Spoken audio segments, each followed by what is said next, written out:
Hello students, आज हम discuss करेंगे cumulative frequency distribution and calculation of arithmetic mean in case of cumulative frequency distribution. तो पहले हम ये समझते हैं कि क्यूमुलेटिव फ्रीक्वेंसी का मतलब क्या होता है। Cumulative frequency distribution.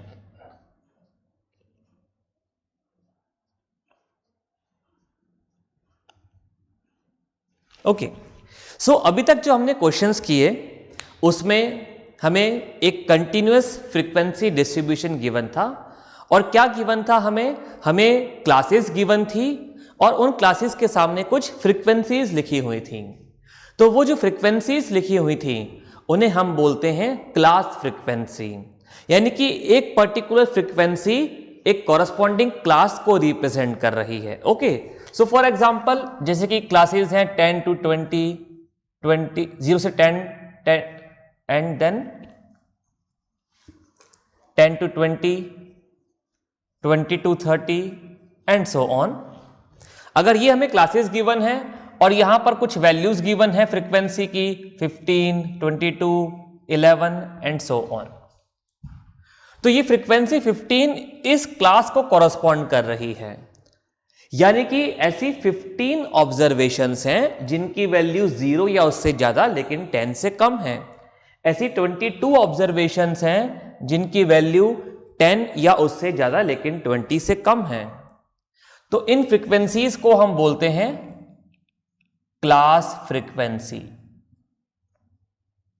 ओके, लेकिन आज हम बात कर रहे हैं क्यूमुलेटिव फ्रीक्वेंसी की। Now cumulative word means successive addition. The word cumulative means successive addition. So cumulative frequency means successive addition of frequencies. Successive addition of frequencies. अब ये कैसे हम निकालते हैं वो हम एग्जाम्पल की हेल्प से देखेंगे, लेकिन अभी हम ये डिस्कस करेंगे कि कितने टाइप के क्यूमुलेटिव फ्रीक्वेंसी डिस्ट्रीब्यूशन होते हैं। तो यहां मैं क्यूमुलेटिव फ्रीक्वेंसी का मतलब लिख देता हूं। It means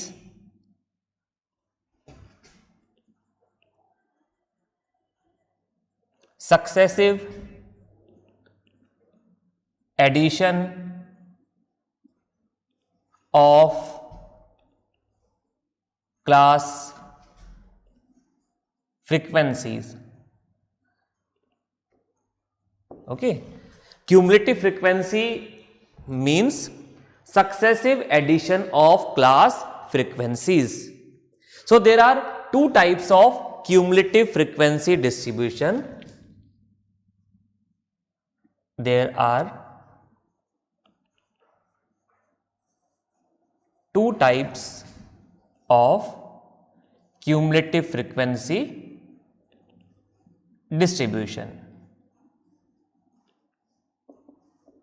Okay, first is more than type. First is more than type and second is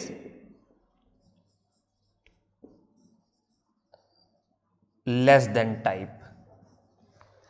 So cumulative frequency means successive addition of class frequencies. And in cumulative frequency distribution, we have two types of distributions. One is more than type of distribution, another is less than type of distribution. क्या difference है दोनों में वो हम example की help से देखेंगे। आप इसको नोट कर लीजिए and then we will start with an example of more than type cumulative frequency distribution.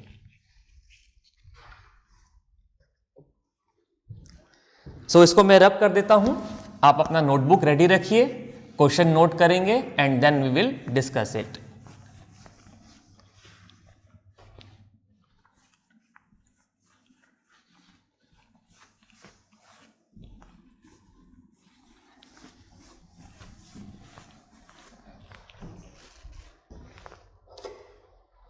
Okay, question is find the mean marks of students from the following cumulative frequency distribution. Find the mean marks of students from the following cumulative frequency distribution. तो मैं data लिख रहा हूं board पर, आप भी note कीजिए.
सो ये हमें क्लासेस गिवन हैं और ये हमें काफ़ी डिफरेंट दिख रही हैं अभी तक जो हमने डिस्कस किया उससे. एंड देन हमें कुछ फ्रीक्वेंसीज गिवन हैं और इनको भी आप ध्यान से देखिए तो आपको कुछ डिफरेंट वैल्यूज नजर आएंगी as compared to the questions that we have done till now.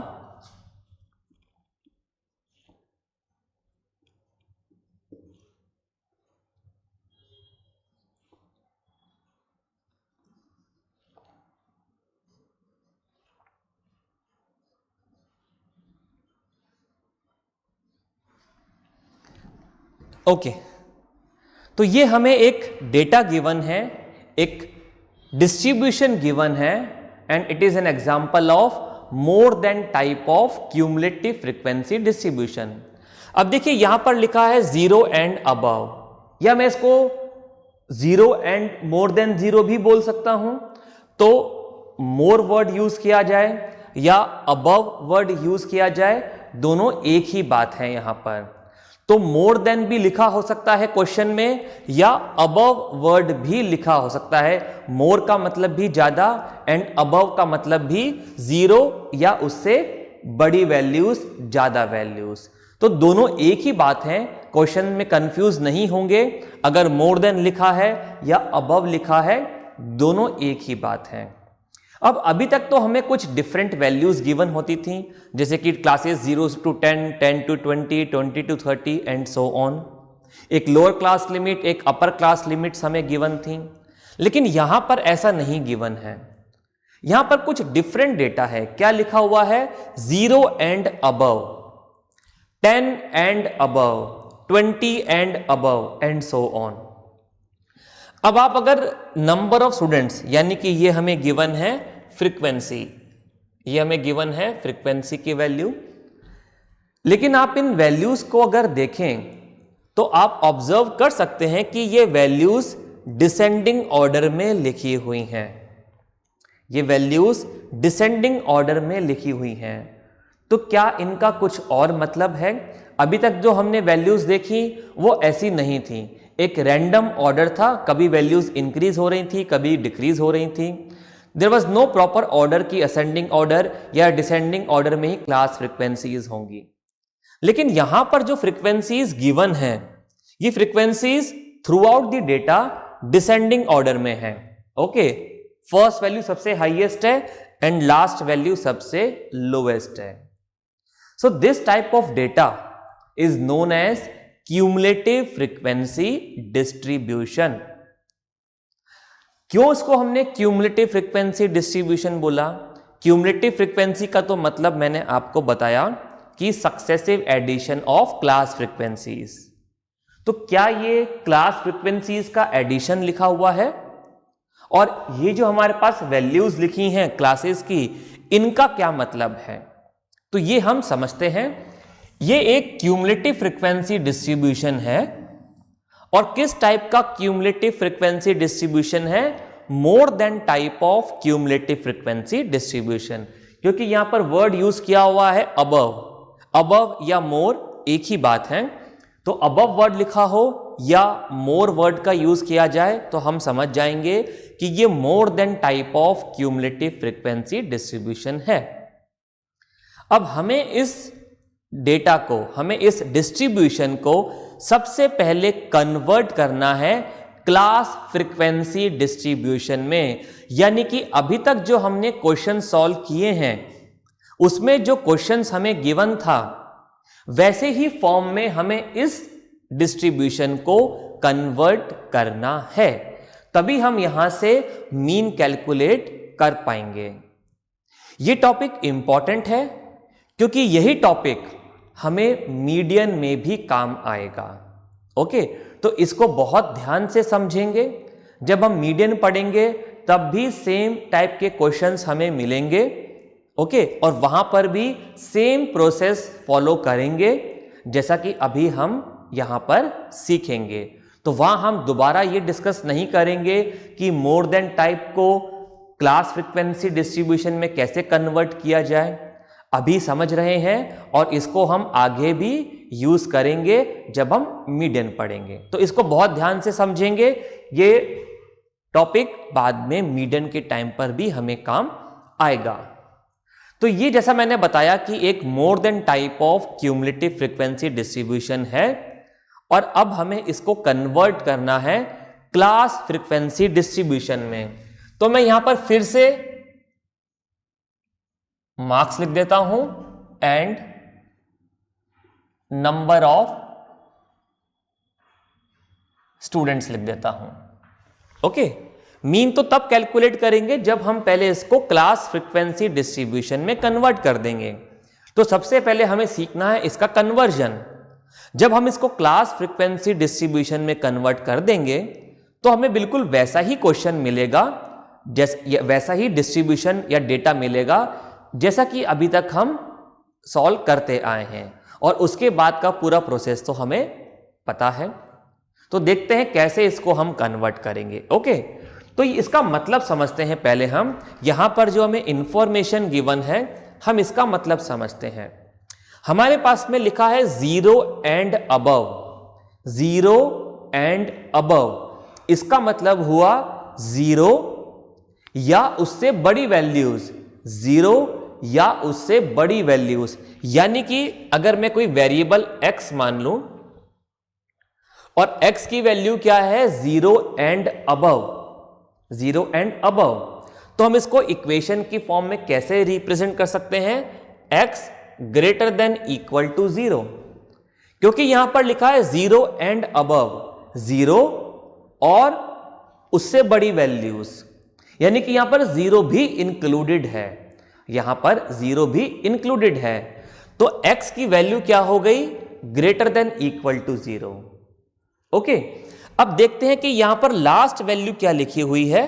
Last value यहां पर लिखी हुई है 100, यानी कि x की वैल्यू 0 से बड़ी है, 0 या उससे बड़ी है।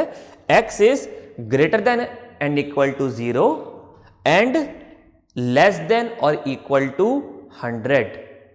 तो हमारे डेटा की रेंज क्या हो गई? 0 से लेके 100। ये जो वैल्यू लिखी है ये लोएस्ट वैल्यू है डेटा का, ये जो वैल्यू लिखा है ये हाईएस्ट वैल्यू हो गया।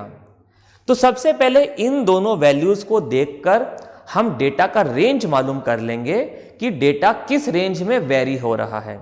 तो यहां से हमें मालूम पड़ गया कि डेटा 0 से 100 तक वेरी हो रहा है।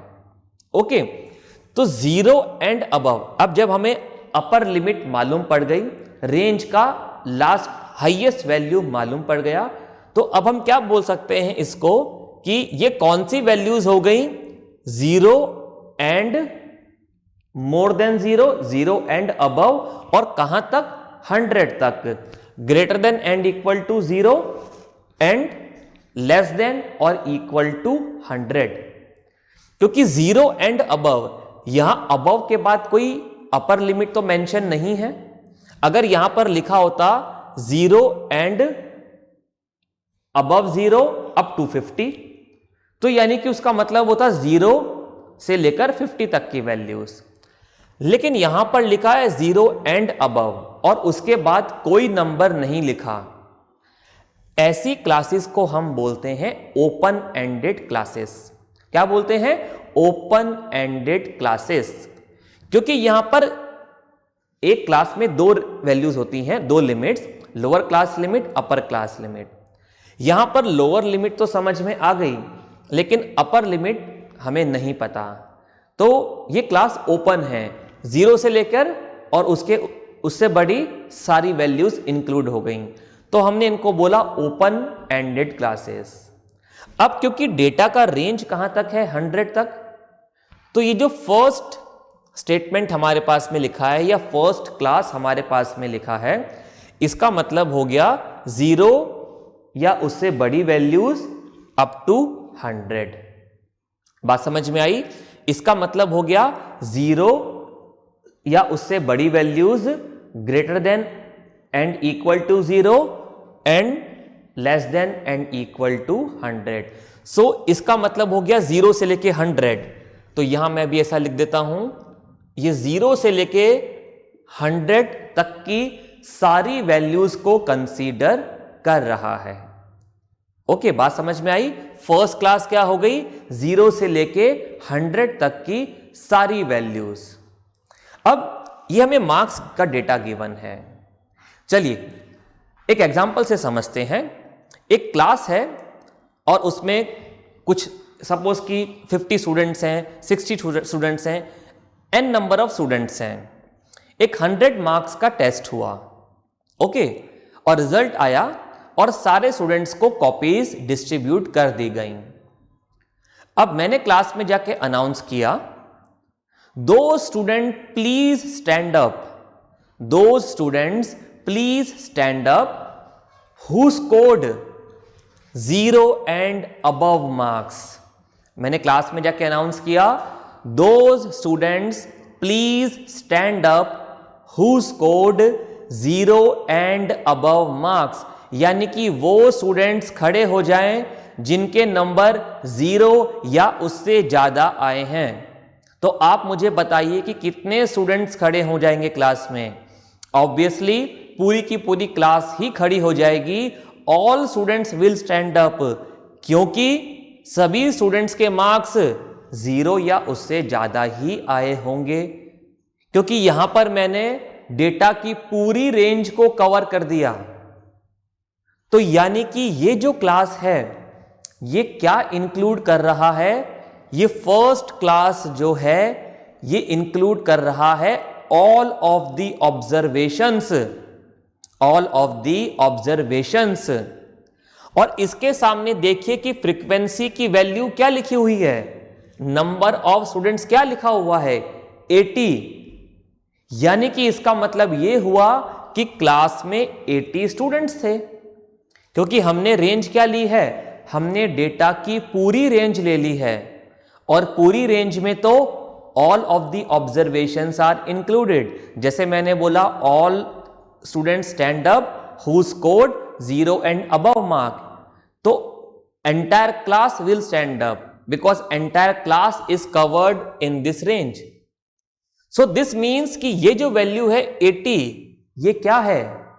ये है number of observations, total number of observations. बात समझ में आई आपको? ये जो फर्स्ट क्लास के सामने वैल्यू लिखी हुई है फ्रीक्वेंसी की, ये क्या हो गई? Total number of observation.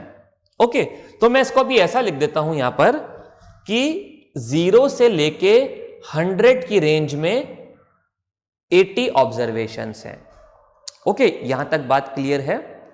चलिए अब हम सेकंड क्लास पर मूव करते हैं, 10 एंड अबव। अब क्या लिखा हुआ है?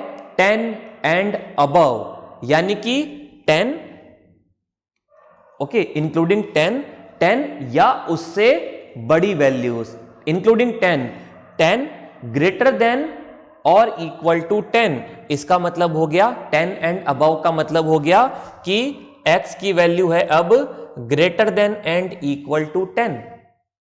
और हमारे डेटा का अपर रेंज तो फिक्स है अब कि 100, यानी कि ये वैल्यू, ये क्लास, ये क्या इंक्लूड कर रही है? ये इंक्लूड कर रही है डेटा जिसकी वैल्यू 10 से 100 के बीच में होगी। 10 एंड अबव का मतलब greater than and equal to 10, और डेटा का रेंज कहां तक है? 100 तक। ओके, तो ये वैल्यू क्या हो गई? Between 10 to 100। ओके, तो ये ऑब्जर्वेशंस क्या शो कर रही हैं? वो सारी वैल्यूज, ये जो फ्रीक्वेंसी यहां पर लिखी है, ये क्या शो कर रहा है? अब ये शो कर रहा है वो सारी वैल्यूज जो 10 से 100 की रेंज में है। ओके, तो क्लास में मैंने अब अनाउंस किया, those students please stand up, those students please stand up who scored 10 and above marks, those students please stand up who scored 10 and above marks. तो अब कौन से स्टूडेंट्स खड़े हो जाएंगे? वो जिनके नंबर 10 या उससे ज्यादा हैं। तो नाउ माय क्वेश्चन इज कि कौन से स्टूडेंट्स बैठे रहेंगे, कौन से स्टूडेंट स्टैंड अप नहीं होंगे? वो स्टूडेंट स्टैंड अप नहीं होंगे जिनके नंबर 0 से लेके 10 के बीच में होंगे, 0 या उससे ज्यादा लेकिन 10 से कम।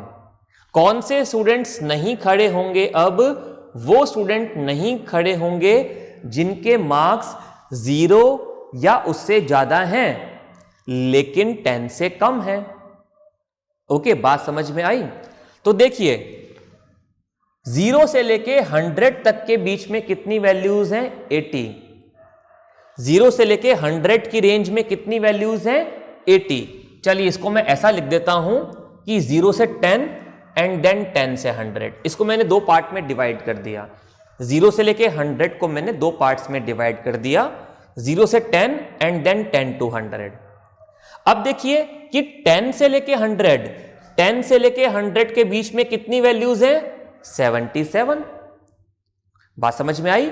10 से लेके 100 के बीच में कितनी वैल्यूज हैं? 77।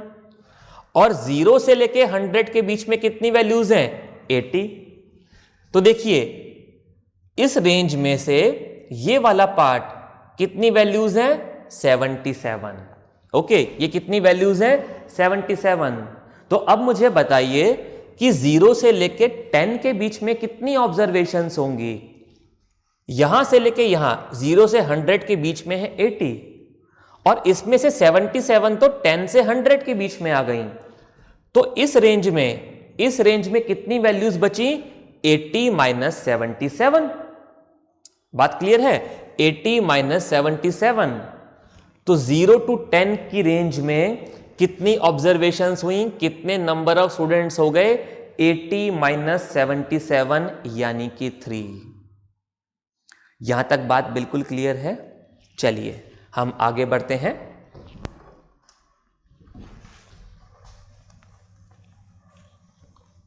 ओके, अब देखिए 10 टू 100 की रेंज में वैल्यूज थी 77, यहां तक हमने डिस्कस कर लिया। अब नेक्स्ट क्लास है 20 एंड अबव।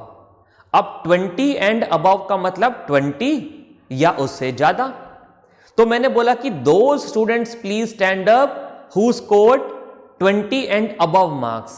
तो अब कौन से स्टूडेंट्स खड़े हो जाएंगे? वो जिनके मार्क्स 20 या उससे ज्यादा आए हैं। ओके, तो अब कितने स्टूडेंट्स खड़े होंगे? राइट, तो कितने स्टूडेंट्स खड़े होंगे? 72। 20 टू 100, 20 टू 100 कितना हमें गिवन है स्टूडेंट्स? 72। ओके, तो 20 से 100 की रेंज में कितनी वैल्यूज हैं? 72। और 10 टू 100 77। अब इस 10 टू 100 को मैं दो पार्ट में फिर से लिख देता हूं, 10 टू 20 एंड देन 20 टू 100। इसमें कितनी वैल्यूज है 77, और इसमें से ये जो रेंज है यहां कितनी ऑब्जर्वेशंस है 72। तो अब मुझे बताइए कि 10 से लेके 20 की रेंज में कितनी ऑब्जर्वेशंस होंगी 77 माइनस 72 यानी कि 5। तो सेकेंड क्लास हमें क्या मिल गई 10 to 20 and number of observations हमें मिल गई 5। अब देखिए ये 3 कैसे आया था, ये 3 आया था 80 माइनस 77। ये 5 कैसे आया, ये 5 आया 77 माइनस 72। बात क्लियर है? चलिए आगे बढ़ते हैं। और now next class is 30 and above. 30 and above का मतलब 30 और उससे बड़ी वैल्यूज, कहां तक, अप टू 100 तक। तो कितनी ऑब्जर्वेशंस गिवन है 65, 30 to 100 कितनी ऑब्जर्वेशंस है 65। और अभी हमने देखा कि 20 एंड 100 की रेंज में कितनी ऑब्जर्वेशंस है 72। तो 20 to 100, अब 20 to 100 को मैं फिर से दो पार्ट में डिवाइड कर देता हूं, 20 to 30 एंड देन 30 to 100। तो कितनी ऑब्जर्वेशंस थी 20 एंड अबव 72। अब 20 एंड 100 के बीच में 72 ऑब्जर्वेशंस हैं, लेकिन इसमें से इस रेंज में ऑब्जर्वेशंस हैं 65। तो 20 to 30 की रेंज में कितनी ऑब्जर्वेशंस हुई 72 माइनस 65 यानी कि 7। तो अगली क्लास हमें मिली 20 to 30 and number of observations 7। कैसे आया 7 हमें मिला 72 माइनस 65।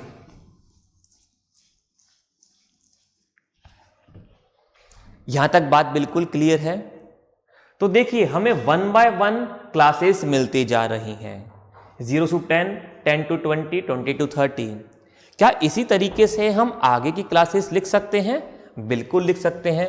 तो नेक्स्ट क्लासेस क्या होंगी 30 to 40, 40 to 50, 50 to 60, 60 to 70, 70 to 80, 80 to 90 and 90 to 100।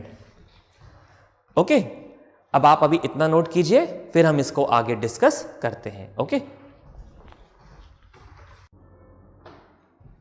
Okay, तो देखिए हमें फ्रीक्वेंसीज कैसे मिल रही हैं। अब हमने क्लासेस कंस्ट्रक्ट कर ली। ओके, तो देखिए हमें क्लास, यहां पे क्लास इंटरवल कितना मिल रहा है 10, 10 minus 0 10, 20 minus 10 10 and so on. और देखिए यहां पर भी चेक करते हैं वैल्यूज 0, 10, 20, 30, 40, 50 एंड सो ऑन। तो 10 10 का इंटरवल मिल रहा है, यहां पर भी क्लास इंटरवल 10 आ रहा है। तो आप ये ऑब्जर्वेशंस चेक करके मालूम कर सकते हैं कि क्लास इंटरवल क्या होना चाहिए। दो सक्सेसिव वैल्यूज के बीच का, दो कॉन्जिक्यूटिव वैल्यूज के बीच का जो डिफरेंस है वही क्लास इंटरवल होगा।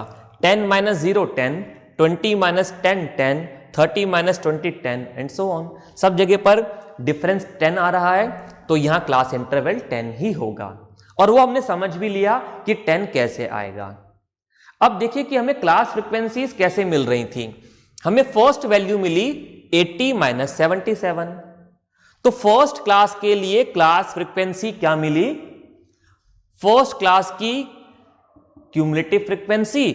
अब ये क्यूमुलेटिव क्यों है अभी अपन डिस्कस करेंगे। ओके, लेकिन ये क्यूमुलेटिव फ्रीक्वेंसी है 80 माइनस 77। तो फर्स्ट क्लास के लिए जो फ्रीक्वेंसी का वैल्यू लिखा है उसमें से मैंने नेक्स्ट क्लास की फ्रीक्वेंसी की वैल्यू को सब्ट्रैक्ट कर दिया। उसके बाद भी ऐसे ही मिला, सेकेंड क्लास की क्लास फ्रीक्वेंसी के लिए हमने 77 में से 72 यानी कि सेकेंड क्लास की फ्रीक्वेंसी की वैल्यू में से थर्ड क्लास की फ्रीक्वेंसी की वैल्यू को सब्ट्रैक्ट कर दिया, और उसके बाद भी हमें ऐसा ही मिला। तो क्या इसी तरीके से हम आगे की फ्रीक्वेंसीज निकाल सकते हैं? बिल्कुल निकाल सकते हैं। हमने थर्ड क्लास तक कैलकुलेट कर लिया। अब फोर्थ क्लास में क्या होगा 65 माइनस 55 यानी कि 10, 65 माइनस 55, देन 55 माइनस 43 यानी कि 12, 55 माइनस 43, देन 43 माइनस 28 यानी कि 15, 43 माइनस 28,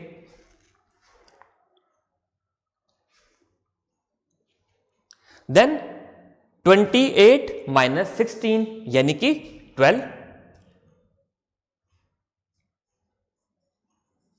28 माइनस 16, देन 16 माइनस 10 यानी कि 6, 16 minus 10, then 10 minus 8 means 2, and then 8 minus 0 यानी कि 8। अब देखिए यहां लास्ट में लिखा था 100 एंड अबव, कितनी वैल्यू लिखी है? 0, यानी कि क्या 100 के बाद भी कोई क्लास होगी? नहीं होगी, तो यही हमारी लास्ट क्लास होगी।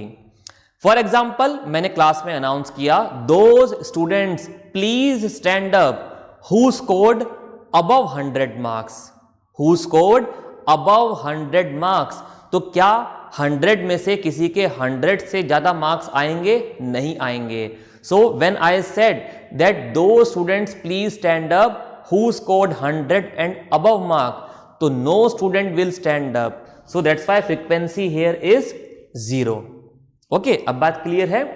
तो देखिए ये हमें एक more than type of cumulative frequency distribution given था और इसे हमने कन्वर्ट कर दिया क्लास फ्रीक्वेंसी डिस्ट्रीब्यूशन में, और ऐसे ही क्वेश्चन अभी तक हम सॉल्व करते आए थे। अब बात रही कि ये क्यूमुलेटिव फ्रीक्वेंसी क्यों है?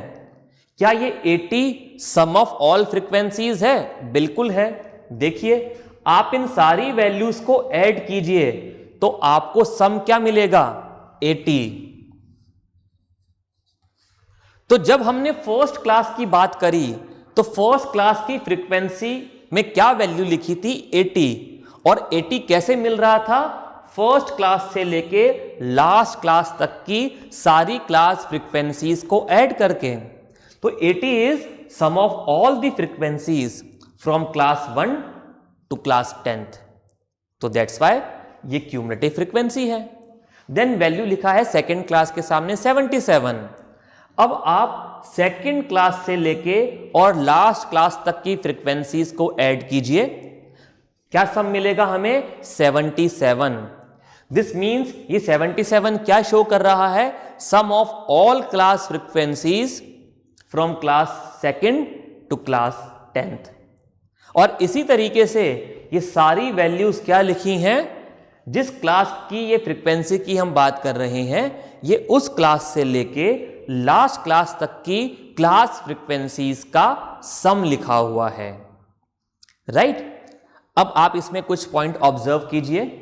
देखिए मोर than type of cumulative frequency distribution में जो फर्स्ट क्यूमुलेटिव फ्रीक्वेंसी है वो सम ऑफ ऑल फ्रीक्वेंसीज के इक्वल होता है, 80 and 80। So first cumulative frequency in more than type of distribution is equal to the sum of all class frequencies। और check कीजिए ये लास्ट क्लास है क्योंकि इसके बाद तो कोई क्लास बनेगी नहीं। ये लास्ट वैल्यू क्या है? ये लास्ट क्लास की क्लास फ्रीक्वेंसी के ही इक्वल है। तो लास्ट क्यूमुलेटिव फ्रीक्वेंसी और लास्ट क्लास फ्रीक्वेंसी दोनों सेम होंगे।